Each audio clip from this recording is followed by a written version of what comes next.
Listo. Aquí hay claqueta en el carro.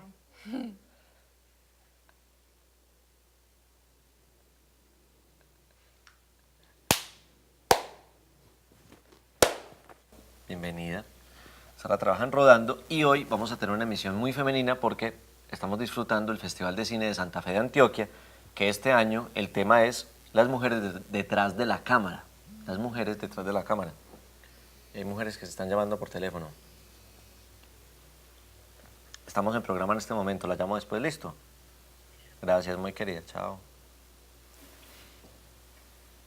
¿Qué tal si conversamos inicialmente con Víctor Gaviria aquí mismo en el Hotel Mariscal Robledo acerca del festival, de lo que ha sido durante los últimos años, bueno, durante muchos años porque ya esta es la versión número 14, y la diferencia que hay entre ese primer festival hace 14 años de El Cine de la Provincia y el que se está haciendo hoy de mujeres. Y después de Víctor, ¿qué tiramos? Pues después de Víctor, podemos hablar también con Catalina. Listo, después yo pongo esto en modo avión. Y María Clas que note que ese fue el primer in. Y que de una seguimos con el otro. Estoy sudando, ve. Qué calor. Sí, que hace mucho calor. Listo. Es el calor de las luces. Pero es que si no ponemos luces no nos vemos. A esta hora. ¿Sí o no? Comentario tan bobo. ¿Cierto? Pero bueno. ¿Con qué conectamos la conversación de Víctor Gaviria? ¿Con festival? No. Con festival también con Pandora, por ejemplo. Con Pandora. Bueno, ¿qué hay de Pandora? Hay un videoclip, pero está sobre todo que es un experimental, que es protagonizado por una mujer y dirigido por ella misma. Y se llama Animal Apocalíptico. Listo. Porque en Pandora, que es el componente de nuevos realizadores del Festival de Cine de Santa Fe de Antioquia, hay 4 categorías: documental, ficción, experimental y videoclip. Entonces, ahorita vemos un videoclip y en este momento vamos a ver Animal Apocalíptico, experimental. Usted mira la cámara. ¿Cuánto demoró para que fuéramos a hacer una película de época? Además, en el lugar. Ha hecho películas de época. Bueno, Los viajes del viento es una época, pero no tan, pues, así como barroco, pero Eso, sí es de como época. tan exigente. Pues que no era tan difícil. Volver a este país a los años 60 es como, no es tan complicado. Y más en esa zona del país, que Sí, parece que se queda en acá. el tiempo. Empecemos hablando de pronto por ese lado, por Los viajes del viento.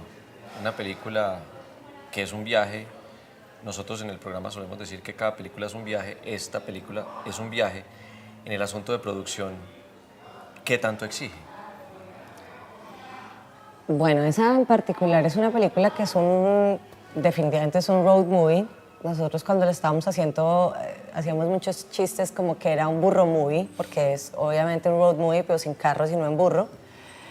Y definitivamente en términos de producción es una de las pelis como más complicadas porque teníamos más de 80 locaciones. Es una película que pasa por 6 departamentos de este país, en un lugar donde las condiciones de transporte no son como las idóneas, no hay carreteras en todos los lugares a los que íbamos, entonces teníamos vanes, a veces chalupa, a veces los copitos, o sea, era una vaina súper loca.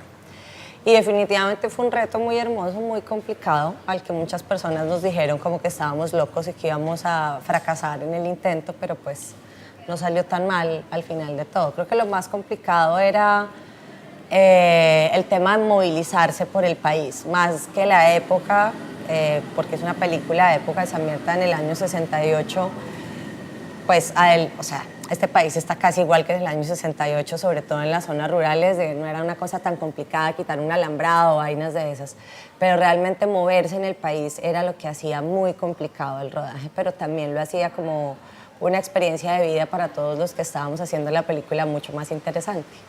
¿Y cómo fue el viaje previo a ese viaje del rodaje? Lo exigente de armar carpeta, de buscar financiación, no es sencillo, era una segunda película. La primera pues era blanco y negro, bajo presupuesto. ¿Cómo fue poder vender el proyecto? Pues fue una aventura un poco suicida, porque pues era un proyecto de $1,5 millones pasar de una película de $100.000 a $1.500.000, pues era así como medio loquillo.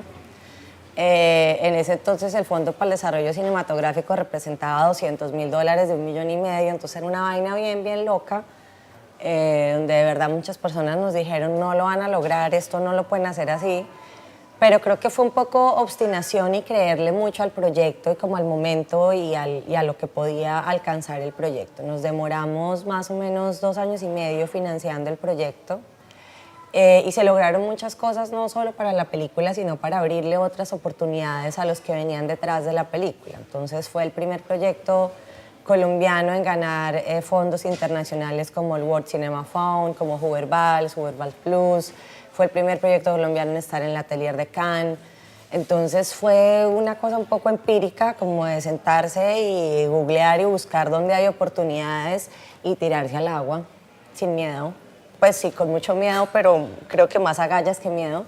Y ya, y pues fue como un tema de aprender haciendo, a cómo se puede vender un proyecto, a creerle al proyecto y a creer en lo que estábamos diciendo, ¿no? Y hacer aventureros sin ser suicidas realmente, pero sí como aventurarnos a hacer una película fuera de una gran urbe, hacer una película con personas que también estaban empezando. Entonces fue una peli que para poderla hacer viable teníamos una gran cantidad del equipo que eran practicantes de universidad, pero en roles importantes dentro de la producción. Entonces eso era así como medio loquillo. Pero pues fue como divertido. Y el tema de la financiación creo que nos dejó grandes experiencias a nosotros pues como productores de la película, pero también abrió grandes posibilidades para las películas de muchas otras personas que venían detrás. Películas como El Vuelco, por ejemplo. Películas como El Vuelco, películas que no solamente son de nosotros, sino, no sé, La Sociedad del Semáforo, otras pelis que accedieron a muchos fondos. Tiene que pasar por María Cano. Pasa por María Cano. Sin duda. Sí. Fue un trabajo largo como de investigación de una época, ¿no? Porque se había hecho muy poco. De investigación, todo, visual y todo. En la dirección de arte, impresionante. Lo hice, investigué mucho aquí en Antioquia. Bueno, pues que María Cano pues era de Medellín. Pero trabajé mucho en toda la parte de investigación con la directora de arte, era Karen Lamazone.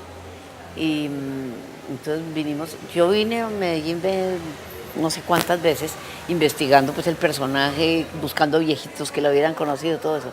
Pero mi asesor de la cosa visual fue Alberto Sierra, el de la Galería La Oficina, que pues me volví muy amiga de Alberto. Yo ya lo conocía desde hacía tiempos, pero nos quedamos en la casa de él a dormir y ahí pasé muchas veces investigando. Él fue el que me mandó para Salamina y me mandó a conocer unas estaciones de tren por allá, Limón y Santiago y no sé qué.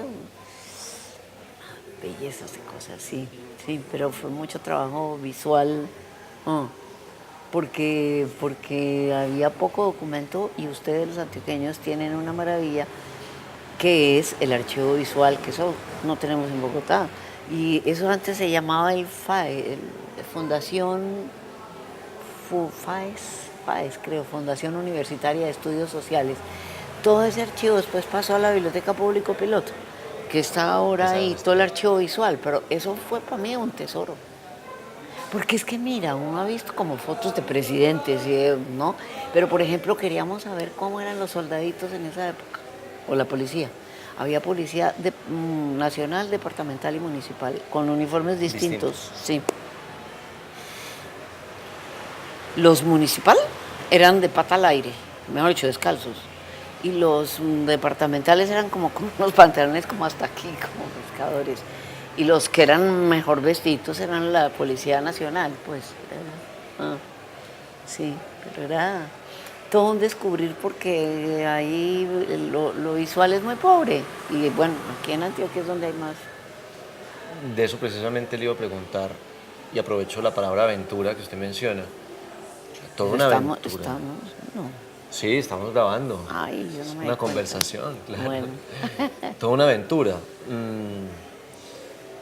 ¿Qué la motivó a contar esa historia con todo el esfuerzo natural que implicaba hacerlo? Además que estamos hablando de una historia sobre una mujer valerosa, aguerrida, decidida, pero en su caso termina siendo también lo mismo, porque es una pionera del cine colombiano a tomar ese riesgo. A ver, es que lo que pasa es que yo recién que llegué de París de estudiar cine, descubrí la biografía de María Cano, que escrita por Torres Giraldo, que fue como el amor de la vida de ella, y que se llamaba María Cano, Mujer Rebelde. Yo acabo de llegar de París, yo había estado en mayo del 68, era como todo eso. Entonces María Cano era pues, mi heroína, ¿no? Genial. Pero me decepcionaba enormemente su final, porque su final es muy triste. Ella termina muy deprimida, como leyendo novelas de detectives, se desentiende de todo, y muere pues muy pobre, arrimada donde una sobrina.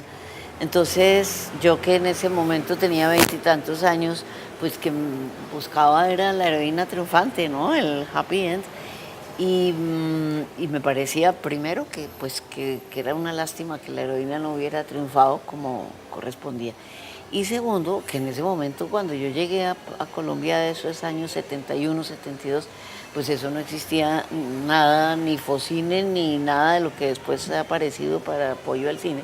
De manera que era una cosa como muy lejana poder hacer una película, pero yo sí me acuerdo que desde el principio tuve claro que yo quería contar la historia de esta mujer. Quizá porque me identificaba un poco con ella o algo. Y pasaron 16 años en que mientras tanto yo hice televisión, yo hice cortos, yo hice documentales, yo hice un largo. Cuando volví a encontrarme en librería el libro de Torres Giraldo en una nueva edición, que ya no se llamaba María Cano Mujer Rebelde, sino se llamaba María Cano Apostolado Revolucionario. Ay, que era bastante cursi. Pero como que esa casualidad de volver a encontrar el libro, yo dije, no, pues... Y entonces en ese momento, mi punto de partida fue eso que me había chocado cuando yo era más joven, me pareció que era lo importante y era como indagar a partir de ya muerta María, por supuesto, arrancar de ahí a indagar por qué es que ella termina tan mal. ¿Por qué no consiguió lo que buscaba? ¿Qué le pasó? ¿Qué la llevó a la depresión? Y entonces comencé a buscar viejitos, paisas, pues en Medellín. Bicicleta. Toda la vida rodeado de bicicletas, yendo al colegio. ¿Viste por qué rodeado de bicicletas? Pues Bueno, Amalfi, Antioquia, ¿cierto? Allá se rodó el documental, allá se vivió en bicicleta, allá se vive en bicicleta. Todo el mundo, desde los chiquitos hasta los viejitos, hasta los de la alcaldía, hasta los del hospital, todo el mundo pasa y va a todo lado en bicicleta, ¿cierto? Los deportistas. Entonces, no sé, investigando para el docu, un señor nos contaba pues que toda la vida, pues desde que él salió del campo y llegó al pueblo, la bicicleta pues se movía mucho, pero que hace aproximadamente unos 40 años, me contaba él, Amalfi comenzó a llenarse y a llenarse de bicicletas y entonces todo el que llegaba quería comprar su bicicleta. Y no sé, se fue construyendo como una cultura que no es muy vista todavía como una cultura, pero uno vaya y de verdad se da cuenta de que pues es impresionante. Entonces, no sé, el pueblo como que sin darse cuenta vive en son y a ritmo de la bicicleta. ¿y cuál es tu relación personal con la bicicleta? Bueno, entonces como te contaba anteriormente, sí, desde muy pequeño me apasionó y iba a todas partes en bicicleta. Luego tuve la oportunidad de entrenar bicicross. Bueno, estuve ahí metido en el mundo del bicicross un buen rato y bueno, no sigo más ahí, pero la bicicleta me sigue gustando, ¿cierto? Me parece pues algo pues súper chévere y como mucha gente lo dice, es un estilo de vida muy parchado, ¿cierto? Tener siempre la bicicleta al lado. Entonces, pues sí, siento ahí como una buena conexión con la bicicleta. El documental nació como producto de un proceso académico. Ajá. Y en ese mismo sentido, ¿cómo hiciste para enamorar a tus compañeros de la idea y del cuento? Bueno, sí. El documental nace como una propuesta de un trabajo académico. Allí cada estudiante debía presentar su idea documental y como vos decís presentar un pitch, convencer primero a un jurado, a un equipo de profesores. y luego a los compañeros para que se unieran y se pudiera sacar pues el documental. Entonces sí, fue un proceso bastante difícil porque bueno, es el primer proyecto al que como director me enfrento, pues el resto de compañeros también. Pero nada, se tenía la pasión primero por la bicicleta y luego ya por sacar la película, por hacer el documental. Entonces, en esa manera fue un poco fácil pues como convencerlos y como transmitir esa energía y esas ganas pues de hacer el documental. Y ayudó mucho una visita que hicimos al pueblo. Entonces, bueno, ya después de haber quedado seleccionado el proyecto, fui con los compañeros al pueblo y ellos pues lo primero que me dijeron es, yo no te creía, hombre, pues yo pensé que eso era cuento tuyo para convencer a los profes y no, llegaron al pueblo y de verdad pues se contagiaron como ese espíritu de la bicicleta y nada, ahí se pudo sacar el docu. ¿Y cómo?